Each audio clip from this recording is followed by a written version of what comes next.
दोस्तों, आज हम Inventure growth and security limited company के बारे में बात करने वाले हैं। यहाँ पर इस कंपनी से अपडेट निकल कर आ रही है, जिसमें यहाँ पर कंपनी के द्वारा अपना Q1 रिजल्ट फाइनेंस ईयर 2027 का अनाउंस कर दिया गया है। इसकी परफॉर्मेंस के साथ साथ इस कंपनी को हम कंप्लीट स्टॉक एनालिसिस भी करेंगे। इस समय हम कंपनी में बाय सेल होल्ड क्या कर सकते हैं, कंपनी का नेक्स्ट टारगेट प्राइस कहाँ तक जा सकता है, सभी के ऊपर बात करने वाले हैं। तो आइए वीडियो को स्टार्ट करते हैं। Inventure growth and security limited Indian finance service company है।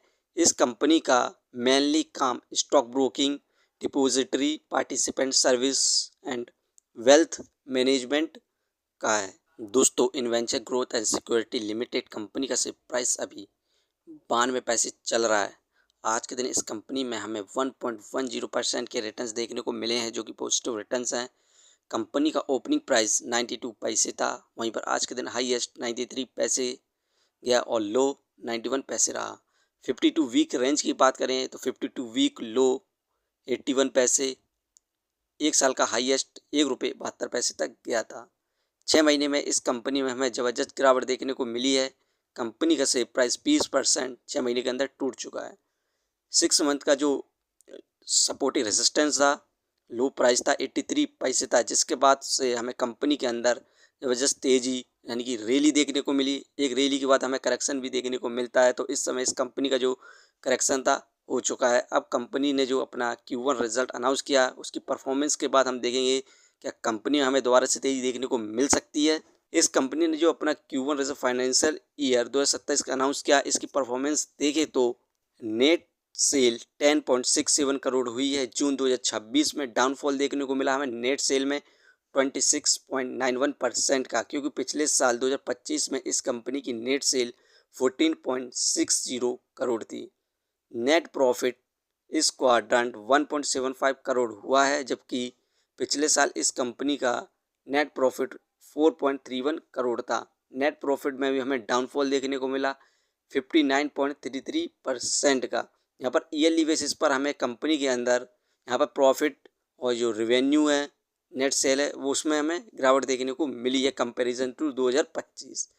अबीटा 3.08 करोड़ हुआ है जून क्वार्टर 2026 में। यहाँ पर डाउनफॉल देखने को मिला हमें अबीटा में भी 53.12% का, क्योंकि पिछले साल जो अबीटा हुआ था 6.57 करोड़ रहा था। अर्निंग पर शेयर में भी हमें गिरावट देखने को मिली। इस समय 0.02 जून 2026 में रहा है इस कंपनी का अर्निंग पर शेयर, क्योंकि पिछले साल अर्निंग पर शेयर 0.04 था। यहाँ पर ईयरली बेसिस में हमें इस कंपनी में निराश किया है, लेकिन क्वार्टरली बेसिस में इस कंपनी में यहाँ पर प्रॉफिट गेन किया है। इस कंपनी को हम फंडामेंटली देखें तो मार्केट कैपिटलाइजेशन 97 करोड़, एक पेनी स्टॉक्स है। यही कारण है कि इस कंपनी की जो मार्केट कैप है बहुत ज़्यादा कम है। डेप्थ ऑफ इक्विटी 0.13, इस कंपनी पर कर्ज है। यही कारण है कि ये एक पेनी स्टॉक्स है। रिटर्न ऑफ इक्विटी 1.39%, ये हमें पर ईयर 2% से भी कम के रिटर्न्स दे रही है, जो कि बहुत ज़्यादा कम है। कम से कम एक पेनी स्टॉक्स के हिसाब से 5% से हमें ऊपर का यदि कोई कंपनी रिटर्न्स देती है तो वो कंपनी पेनी स्टॉक्स के हिसाब से बहुत बढ़िया मानी जाती है। अर्निंग पर शेयर 0.03 ठीक है। डिविडेंड फिलहाल दे नहीं रही है। बुक वैल्यू 2.63, ये शेयर इस समय बुक वैल्यू से बहुत ज़्यादा सस्ते दामों पर मिल रहा है। Face value 1। इस कंपनी के फंडामेंटल काफ़ी ठीक हैं।